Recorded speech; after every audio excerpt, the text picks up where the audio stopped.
हाय दोस्तों, नमस्कार, प्रणाम। तो आप लोग कैसे हैं? उम्मीद करते हैं आप लोग बहुत अच्छे होंगे दोस्तों। आशा करती हूँ कि आप लोग अच्छे हैं, जहाँ हैं स्वस्थ मस्त अच्छे ही होंगे दोस्तों। मालती चौहान के पिताजी किस तरह सब जगह जगह जा जा के भटक रहे हैं दोस्तों। मालती चौहान को इंसाफ मिलना चाहिए और आप लोग सब लोग मिल के मालती चौहान के इंसाफ दिलवाइए दोस्तों। देखिए कितना बेचारा लाचार है, मजबूर बाप हैं, बोल भी नहीं पाते हैं, कैमरा के सामने कह भी नहीं पाते हैं दोस्तों। पैसा जिसके पास है वो तो बैठे बैठे अपना वकील ढूंढ ले रहा है, अपना काम कर ले रहा है। जैसे कि मान लीजिए विष्णु राज हो गए और मालती चौहान के घर न पिता के पास पैसा है, न किसी के पास पैसा है, तो पैसा से दर दर इधर उधर भटक रहे हैं, जा रहे हैं, फिर भी पैसा के बिना काम नहीं हो पा रहा है दोस्तों। और वही विष्णु राज अपना पैसा खिला के अपना काम जेल में से ही करवा ले रहा है दोस्तों। तो दोस्तों आप लोग से यही प्रार्थना है, आप लोग से यही निवेदन है कि आप लोग मदद कीजिए और मालती चौहान का सपोर्ट कीजिए दोस्तों, कि मालती चौहान को इंसाफ मिले दोस्तों। नहीं तो अनेक विष्णुराज पैदा हो जाएंगे, अनेक मालती चौहान इस धरती पर हो जाएंगे दोस्तों।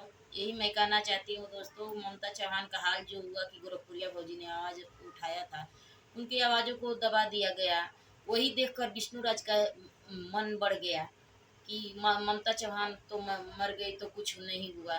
तो इसी तरह मालती चौहान को उसने अपने रास्ते से हटा दिया और सोचा कि मेरा भी कुछ नहीं होगा दोस्तों। तो एक एक एक के देख को एक का मन बढ़ रहा है दोस्तों। तो आप लोग सपोर्ट कीजिए, अब पूरी उनकी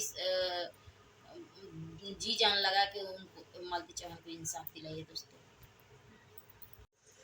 तो दोस्तों मालती चौहान के पिताजी का मैं लगा रही हूँ, थोड़ा सा क्लिप लगाऊंगी, देख लीजिए दोस्तों किस तरह लाचार बाप मदद मांग रहे हैं।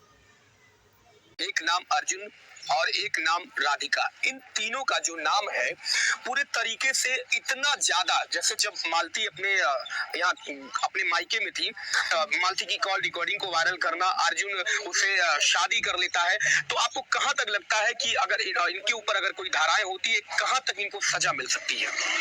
निश्चित तौर पर अगर इनके पूरी प्रथम सूचना रिपोर्ट वादी मुकदमा के द्वारा हाल ही में दिए गए प्रार्थना पत्र पर अगर गौर फरमाया जाए तो यह बात स्पष्ट हो जाती है कि मुख्य अभियुक्त विष्णु कुमार न केवल एक हत्यारोपी है, बल्कि वो पूरी घटना का एक कुशल साजिशकर्ता मास्टरमाइंड भी आप उसको कह सकते हैं वो है। और इसी के तहत जब डिमांड ऑफ डाउरी उसकी पूरी नहीं हो पाई, तब जाकर के उसने एक सुनियोजित तरीके से एक मामले को प्लाट किया और उसी प्लाट पर उसने जो है अपने साथ अर्जुन, राहुल और राधिका नाम की महिला को मिलाया। निश्चित तौर पर इस हत्या में, जैसा कि मालती चौहान के पिता का कथन है, यह तीन लोग अतिरिक्त भी जिम्मेदार हैं, तो इनका नाम मुकदमे में जोड़ा जाना चाहिए। एक सबसे अहम सवाल सर, कि अगर मान लीजिए जैसे 3 साल के समय में उपरांत में उसने हमेशा अपनी बीवी को पूरी तरीके से, वीडियो ये सबको हर जगह पता है, पूरी तरीके से मारना पीटना, वो हर वीडियो में यही कहती थी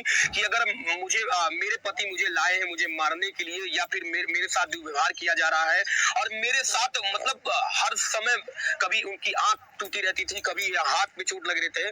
तो इस सही मैं नहीं कहता, अगर इन सब के साथ प्रताड़ना की गई है उसके लिए उसको किस किस चीजों मालती चौहान का पहले दिन से लेकर के जो उसकी भुक्त भोगी वाली आप बीती रही है अपने पिता से, जैसी कि प्रथम सूचना रिपोर्ट है, और जिस तरीके से मालती चौहान का शव अपने ससुराल वाले घर, अपने पति के घर विष्णु कुमार के घर में पाया गया है, तो यह स्पष्ट तौर पर प्रमाण है कि विष्णु कुमार ही मालती चौहान की हत्या के लिए 100% दोषी है। ऐसा कानून सम्मत भी है। कानून भी यह मानता है कि कोई भी विवाहिता अगर 7 ईयर के अंदर अपने ससुराल में अननेचुरल उसकी डेथ होती है, तो पति ससुराली माना जाएगा कि उसकी हत्या के लिए जिम्मेदार है, और इस मामले में भी विष्णु कुमार जिम्मेदार है। एक अहम सवाल है सर, साक्ष्यों के साथ छेड़छाड़ का प्रथम दृष्टया मामला है, इसमें भी सुसंगत धाराओं में प्राथमिकी आईपीसी के तहत दर्ज किए जाने का प्रावधान है, जो कि नहीं हुआ है।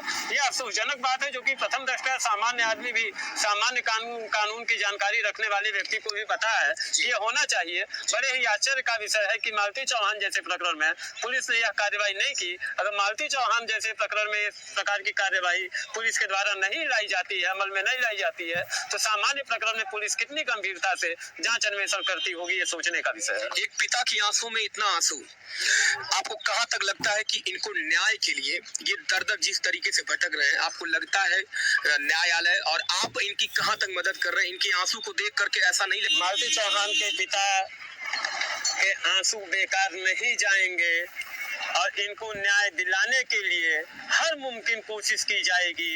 इसी को देखते हुए विष्णु कुमार की जमानत अर्जी को माननीय न्यायालय मुख्य न्यायिक मजिस्ट्रेट महोदय के द्वारा निरस्त भी कर दिया गया है।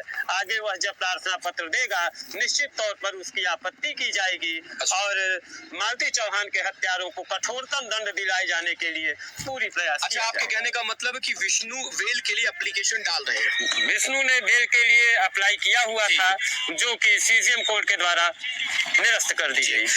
एक छोटा सा सवाल है, अभी इनकी केस को आप हैंडल कर रहे हैं और आप इनसे सहमत हैं? अगर ये केस को आपको हैंडल कर रहे हैं और आपको ये न्याय दिलाने के लिए कहां तक आपको लगता है ये न्याय दिलाएंगे? हमें पूरा विश्वास है, क्योंकि सर मेरा सुनेंगे और मुझे न्याय दिलाएंगे। मेरी बेटी के आत्मा को शांति तभी मिलेगी।